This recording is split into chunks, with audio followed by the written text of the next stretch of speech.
I love getting some Chicago pizza. I already have it ordered for after my concert. One E릭남 per household. You want me to explain that that phrase? Did my mom always support me doing this? I'd say up until a couple years ago, she would consistently ask me when I'm getting a real job. There are not many Asian Americans who are pursuing music in a very mainstream way, and whether I'm the one to quote-unquote break through or not, we need people to continue to try. My name is E릭남. Hi, I am a singer-songwriter, host, entrepreneur, man of many different titles. I have a new album. It's called There and Back Again, and it just released at the top of the year.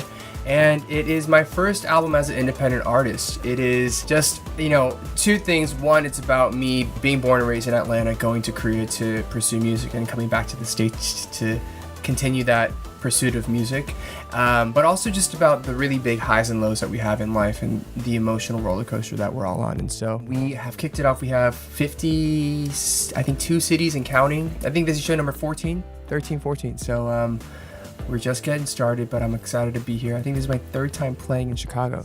For the past 3-4 years now, I've been releasing music in English because it's always been a dream and an intention of mine to do a lot more music back in the States. Like, there are not many Asian Americans who are pursuing music in a very mainstream way, and I think whether I'm the one to quote-unquote break through or not, we need people to continue to try so that it becomes easier for future artists and generations, and so that's a big thing. But also, I'm American. I was born and raised here. Singing in English is most comfortable for me. I write all my music in English, even when I write for a Korean audience, and then I go back to translate it into Korean. And so it's always been more natural for me. Putting this second English album out and doing tours in the most American way as possible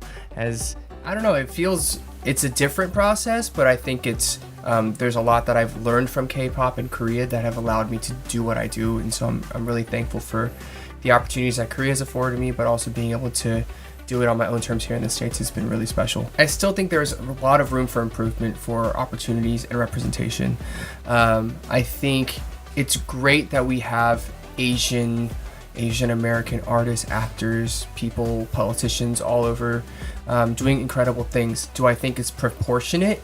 I don't. I think we need more. We need to have more opportunities, and we need to have more allies who show up and put on and encourage us and support us. And thank you so much to the ones who have, but I think there's still so much headway to be had. And that's what makes me actually really excited for what's to come, the years to come, because I think when I talk to younger musicians these days, kids who are 10, 12 years younger than me, they don't really think of it as like, I can't do this because I'm Asian. They think, oh, of course I could do it because I love music. And seeing that kind of shift in mindset has been really interesting and encouraging.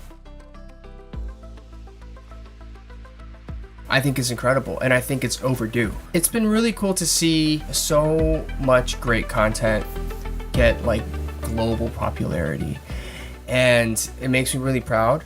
And at the same time, I feel like we've always had incredible content and talent. It's just so happens that right now, from whatever reason, it's just really exploding in popularity. The cool thing is, once you're able to see people like yourself doing really well on the screen or in certain places, it allows for younger kids or younger generations to really dream and say, I could do that because I've seen it's possible. And it unlocks like an entire new generation of dreamers and creators and innovators, and that's what's really, really exciting.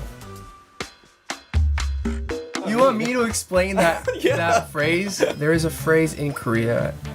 It says one E릭남 per household, and I don't know where it started, but it was like a trendy thing to say for a year or two.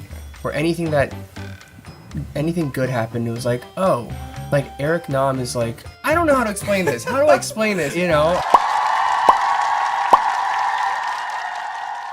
I hope, if I can become a household name and I could be like somebody that brings a lot of laughter and joy and music and entertaining things to everybody in the States, that'd be ideal. That'd be great. And hopefully until that happens, I'll just keep working at my craft and building things and creating things, and we'll see if we can do it.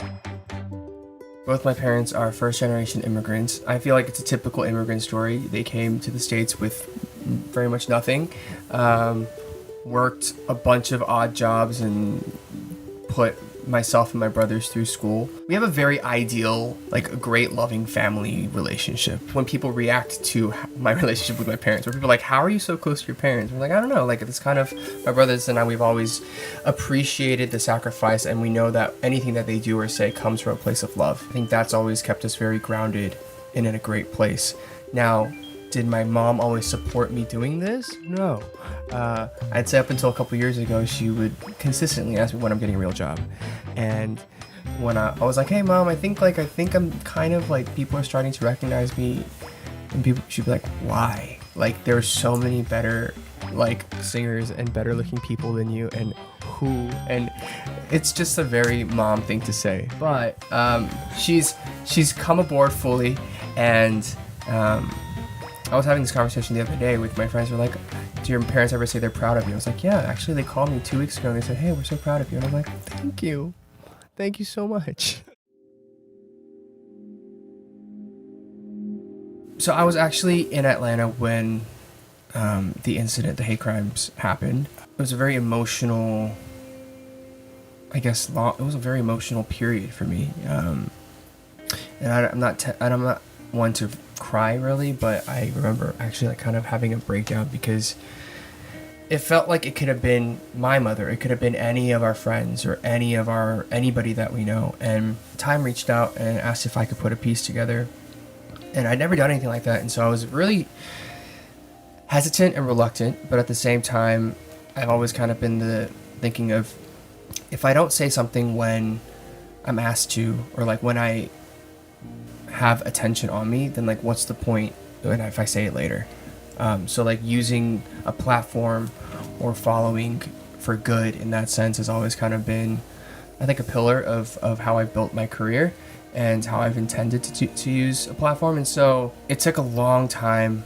Like I had like maybe 36 hours to put it together, but like I was just super stressed the entire time. Because I think the other thing is like, because there are not many Asian Americans in the public space doing many things, like what one person says as a representative of an entire community carries so much weight. And so for me to say, okay, I have to write this piece as opposed to kind of speak on behalf of how Asian or Asian American people might be feeling for time, very stressful.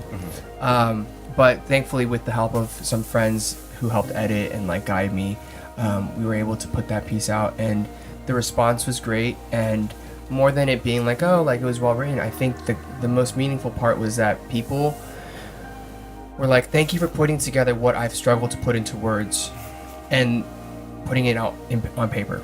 And that was like the hardest part, to be able to verbalize those things. About a year out from that incident, and I still feel like hate crimes are still happening. I still feel like racism, prejudice, or stereotypes, or whatever injustice, it's still very, very much a thing. And so we can't stop talking about it, and we still have to have these conversations. It's not comfortable, and it can feel repetitive to some people too, because you're like, why are we still talking about this? But the thing is, it's still happening. And so if you hear something or if you see something, say something, and be a friend, and hopefully, you know, we can continue to fight the good fight on this.